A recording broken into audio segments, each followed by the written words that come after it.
Welcome to the weekly message from Unity North Tampa, presented here on the Experience of the Soul podcast channel. Today's message is Unity Principles Number 1 and was recorded on Sunday, April 16th, 2023. What are we talking about today? Well, I wanted to kick off another series. For those of you who attend here, you know, I like series because it takes us somewhere. It takes us from where we are in our thinking, and it helps us open to a new place and a new way of thinking and being. Somebody asked me one time, well, are you the kind of church where you tell me what to think? I said, no, we're the kind of church that tells you how to think. And they said, well, what do you mean? I said, well, we learn to open our minds to new ideas and realize that the more we can expand into our awareness of God, the better life gets. Anybody have room for life to get better? Raise your hand. Yeah, exactly. All of us. So I wanted to study Unity's basic principles for a number of reasons. One is, you know, we study a lot of different things. We've studied some of my books. We've studied Edwin Gaines. And even though all of our teachings are based in the Unity philosophy, the fact is, Edwin, many of the books we've studied, we've also ventured out into other spiritual paths. Many of you have, I'm sure. For instance, how many people in here grew up Catholic? Okay, yeah, right. Any Baptists or Methodists in here? Okay, there we go. Any Presbyterians? Assemblies of God? Church of Christ? Okay. So we've been on a journey for a while, haven't we? Yeah. So it is a journey. Well, the Unity principles are so beautiful. Almost any faith could agree with them. It's true. In the early days of Unity, when Charles and Myrtle Fillmore began Unity, they weren't trying to start a religion. What they were doing is trying to bring energy into their own spiritual lives and journey. They were attending kind of what we often call in the church business, mainline denominations. And that's what I grew up in, right? Where you believed a certain thing and you did what the minister said and you did not think on your own. Thinking was prohibited, right? But in Unity, now, having said that, I had some wonderful teachers and wonderful ministers who did encourage my thinking. But I went to a school that was very limited in its dogma. So there may be a little forgiveness work still to do there. But when Charles and Myrtle Fillmore were experiencing healings, what happened is they were meditating for hours every day and were experiencing this miraculous healing in terms of the body, but not just the body, in terms of their thinking. And then people around them started healing as well. So what happened was this desire to write down what are these principles that have made this so. Because the fact is, they weren't trying to make anything. Something beautiful arose out of their intense dedication to their spiritual practice. So in your own life, you're going to make new discoveries. But what I'm going to share in the next few weeks, starting today, is what are these principles and how can they bring goodness into our lives and in the world? Well, when the Fillmores first tried to write all these down, they came up with 600 of them. And that seemed like a few too many to memorize. And they said, well, what if we got real clear? And it ended up with only 5 principles. And the truth is, there's really only one, and that's number 1. Let's look at what principle number 1 is. We say it every Sunday in some form. There is only one presence and one power, God, the good, omnipotence. Will you say that with me? There is only one presence and one power, God, the good, omnipotence. So there's only one. Say to the person next to you, there's only one. There's only one. There's only one. You say, but what about this? I say, no, there's only one. There's only one. So what the Fillmores learned is that whatever they focused on, you know, now this is the modern word of this is the law of attraction. They learned it as the law of cause and effect. What they learned is that what we focus and put our attention to is what we begin to manifest. And they realized that wherever they were, God is, right? And you'll hear me say, wherever we are, God is. Healing is already available because wherever you are, God is. You don't have to convince some God up on a throne to send down a little prezi when you do it right. No, that's not God. That's a limited understanding of God. In unity, we say there's one presence, one power, God the good, and that presence is everywhere, right? One presence, one power, that wherever you are, in every cell of your body, in every bone, in every muscle, in this floor right here, and these drums, and this piano, and that seat you're sitting on, everything is filled with God energy. Everything. As a matter of fact, science is now proving this, although science calls it dark matter. It's the largest thing in the universe. And what is it? Looks like nothingness to us. And it frankly is this God energy, this everywhere present. You know, you may not know this. I hope you don't feel this is morbid, but I spent a time working in the hospital, and I worked with a lot of people who died because I worked in various units. I worked in the ER. I worked in hematology, oncology. I worked in long-term care. So I would often be with people when they would die. And more than once, I felt the presence leave and I saw the body change.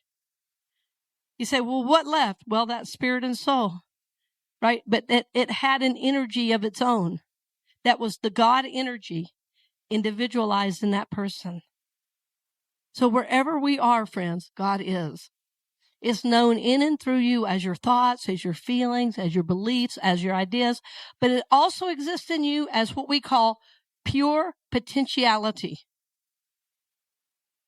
Pure potentiality. In other words, what created the universe exists in you. It's why when we think about things, it's why when we focus our energy on a thing, that something is created. It's from that God power. Turn to the person next to you and say, you have the God power right now. You have the God power right now. You have the God power right now. Yeah, right now. Right now. Or as my mom would say, no, right now, right now. Yeah. Right. Not when I say right now, honey, I mean right now, right now. Right. We have the God power, the God energy right now.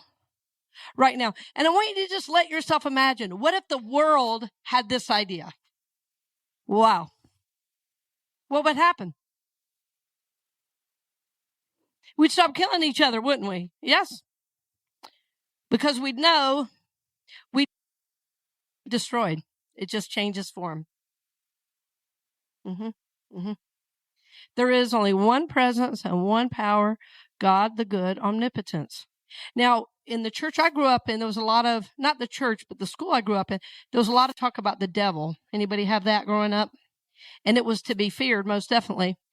And what the Bible actually says is that any authority given to any dark energy is by God. And it's to help you grow, it's to help you move past your limitations.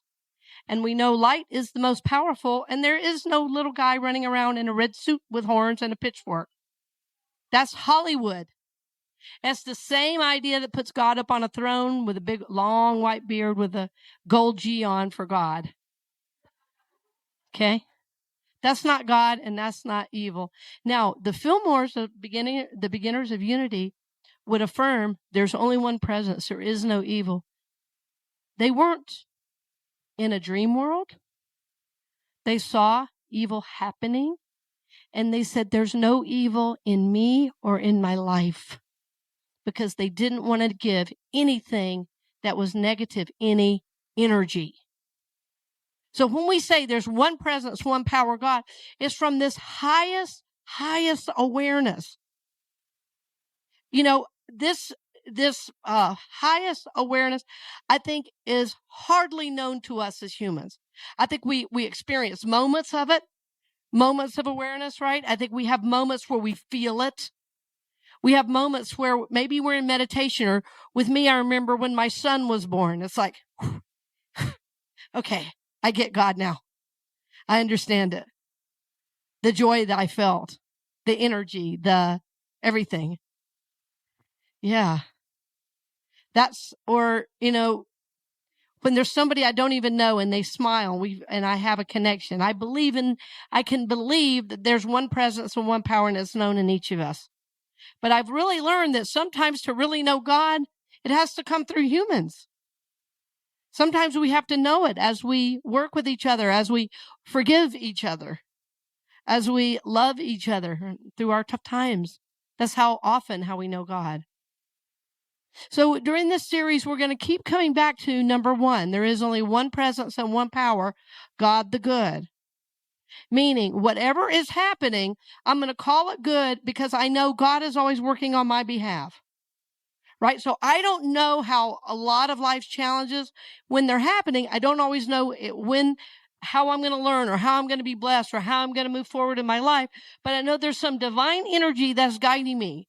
I also absolutely know there's some divine spiritual DNA that I have that has called these experiences forward so that I can grow and learn through them and evolve my own soul.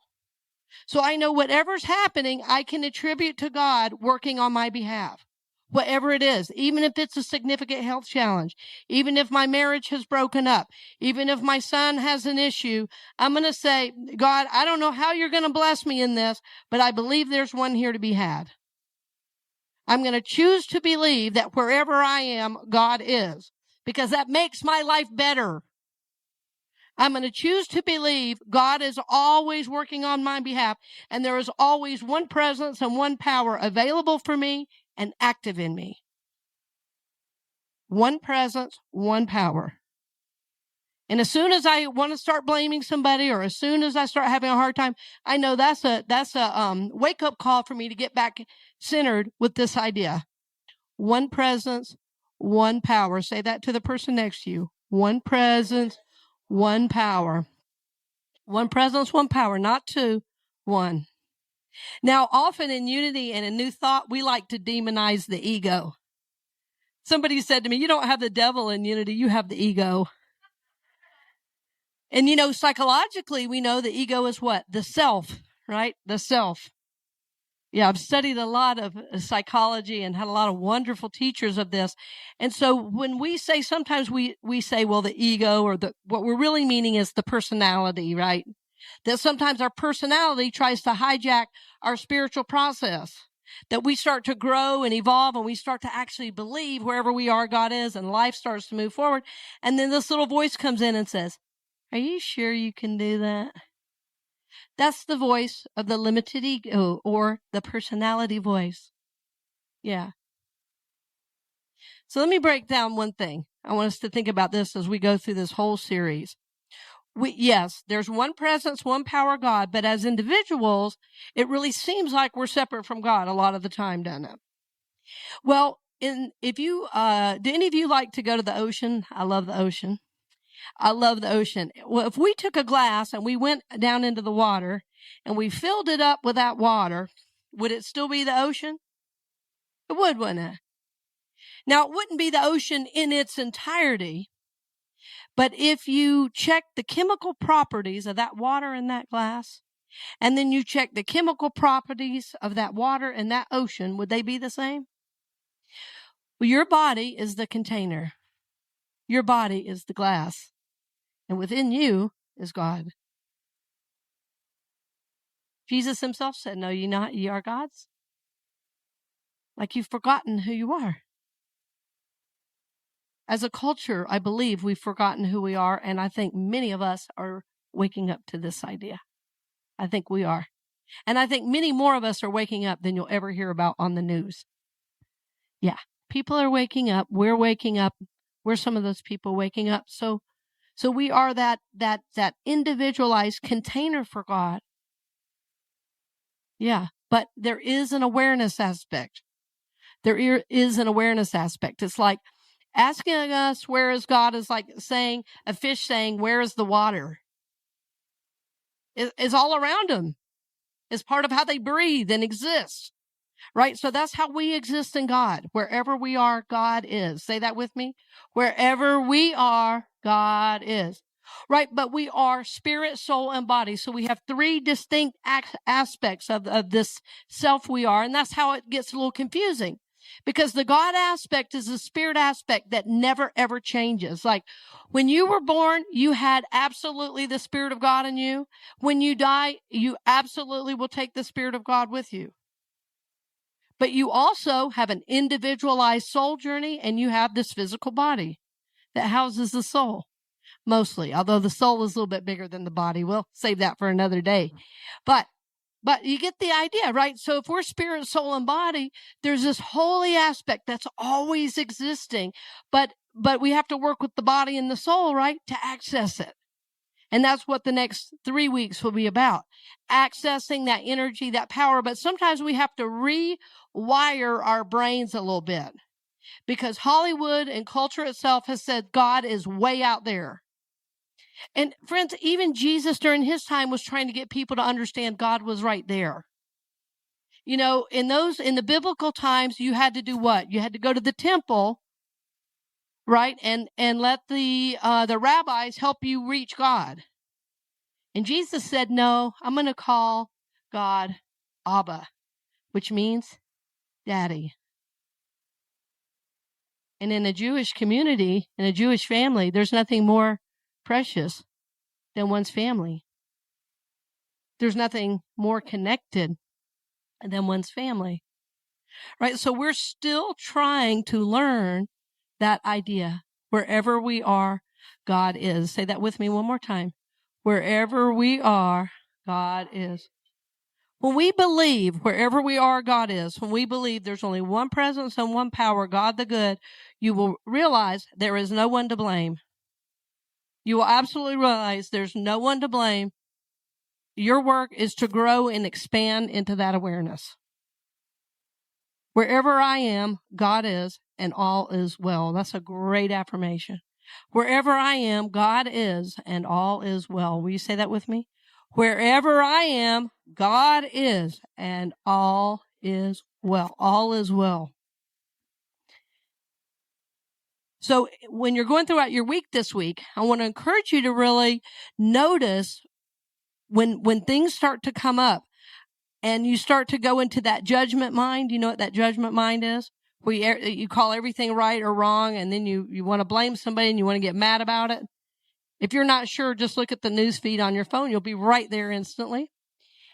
And see if you can bring this awareness. It's like this expanded awareness that wherever I am, God is. So there's only one presence and one power.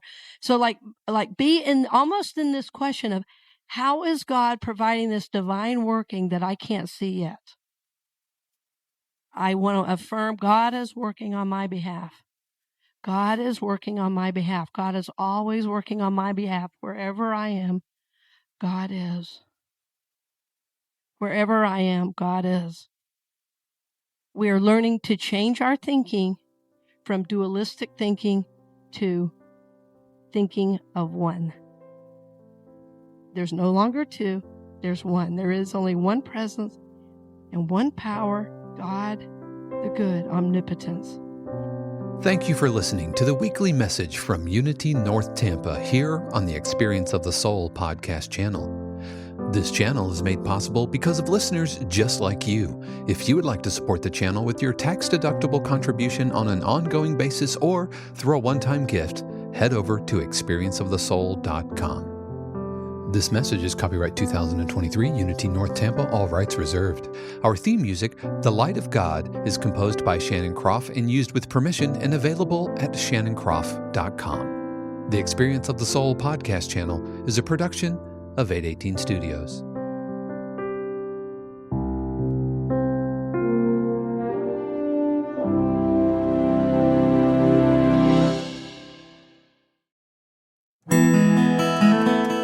Hey friends, Sean here, your Experience of the Soul producer. I want to take a moment to tell you about something truly exciting. The SoulWorks online community, created by your host, Cynthia Alice Anderson, and available on the Mighty Networks app. If you're looking for a place where you can explore your spiritual path, connect with others, and grow in a meaningful way, then this is for you. SoulWorks is so much more than an online community. It's a safe, inclusive space for spiritual exploration. self-discovery, and personal transformation. Inside the community, you'll find everything from uplifting spiritual studies to soul-centered growth practices, meditations, affirmations, and so much more. It's a space where you'll always be supported and never judged.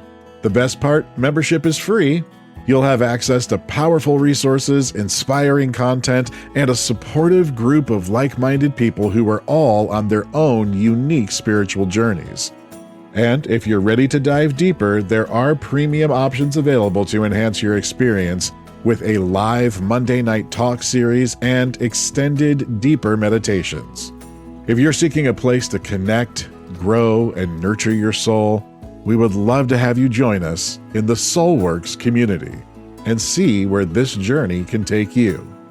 Visit my.soulworkscommunity.com today.